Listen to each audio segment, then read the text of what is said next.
Hello friends, जैसा कि हम जानते हैं कि 2 अक्टूबर को गांधी जयंती मनाई जाती है। गांधी जी को राष्ट्रपिता कहा सुभाष चंद्र बोस जी ने।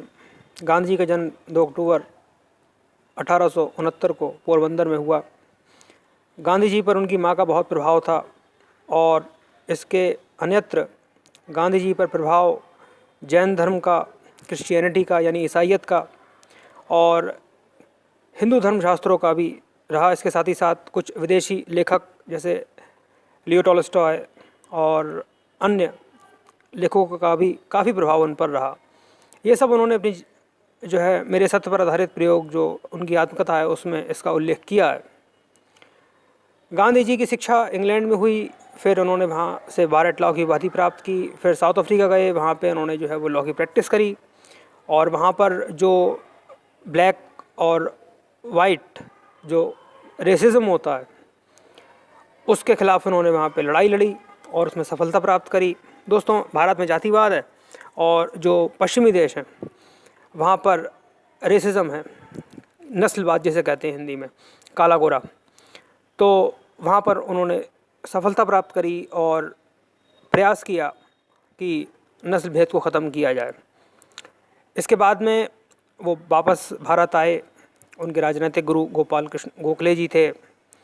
उसके बाद उन्होंने संपूर्ण भारत की पहले यात्रा की, भारत को समझा। भारत को समझने के बाद में फिर उन्होंने जो है मूवमेंट्स में पार्टिसिपेट किया, जो आंदोलन थे उसमें चंपारण, खेड़ा, अहमदाबाद, ये शुरुआत के जो हैं वो आंदोलन हैं जिसमें कि गांधी जी को बुलाया गया और उन्होंने न केवल जो है वो अंग्रेज़ों के सामने सत्य पर आधारित अपने तथ्यात्मक और जो सत्य है उसको प्रस्तुत किया, बल्कि मास सपोर्ट यानी जनता का जो है वो सपोर्ट भी लिया। जो भी आंदोलन गांधी जी ने शुरू में किए उसमें उन्होंने हमेशा तथ्य को सामने रखा, जो सत्य है उसको सामने रखा। उन्होंने जो है वो वास्तविक सच्चाई को सामने लाने के लिए अनुसंधान किया। तब उन्होंने बात अंग्रेज़ों के सामने रखी और अंग्रेज़ों ने उनकी बात को माना। चाहे वो चंपारण का केस हो, चाहे वो अहमदाबाद मिल स्ट्राइक हो, चाहे वो खेड़ा सत्याग्रह हो, ये शुरुआत के हैं। असहयोग आंदोलन उसके बाद हुआ। उसके बाद फिर चौरी चौरा में आप जानते हैं कि अहिंसा नहीं हुई बल्कि हिंसा हुई, तो उन्होंने इस आंदोलन को वापस ले लिया। तो सत्य अहिंसा उनके मेन जो थे वो टारगेट रहता था उनका कि सत्य और अहिंसा का ही यूज़ करके हमें कोई आंदोलन करना है। और जहाँ पर भी सत्य और अहिंसा को देखते थे कि वहाँ पर जनता उस नियम से हट रही है तो फिर वो जनता को प्रेरित करते थे कि सत्य और अहिंसा के ही मार्ग पर चलो।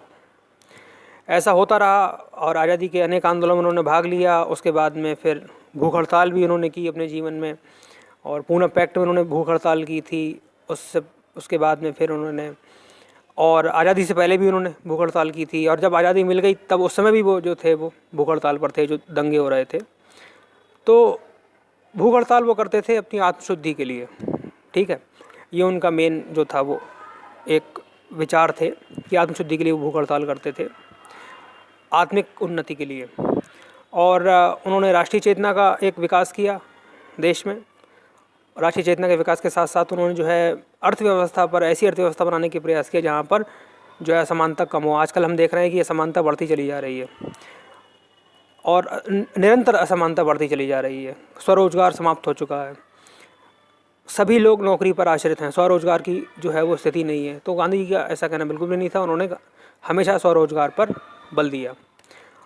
तो हमें गांधी जी से ये शिक्षा लेनी चाहिए कि हमें स्वरोजगार पर अपना ध्यान केंद्रित करना चाहिए, सत्य और अहिंसा का पालन हमेशा हमेशा करना चाहिए, और इसके साथ साथ जो है वो तथ्यात्मक रूप से सत्य पर आधारित कोई भी अगर हमें लड़ाई लड़नी है असत्य के खिलाफ तो वो सत्य पर आधारित होनी चाहिए। झूठ का उन्होंने पूरा विरोध किया और इसी के साथ साथ उन्होंने जो है हमेशा ये प्रेरणा दी कि हमें मानवता के प्रति कार्य करना चाहिए। असमानता का उन्होंने हमेशा विरोध किया। तो यही उनकी कुछ खास बातें हैं। मुझे उम्मीद है आपको अच्छी लगी होंगी। और गांधी जयंती हर वर्ष मनाई जाती है और आगे भी मनाई जाएगी। वास्तव में गांधी जी एक महान जो है वो नेता हैं संपूर्ण विश्व के, और संपूर्ण विश्व उनसे बहुत कुछ सीख सकता है। धन्यवाद।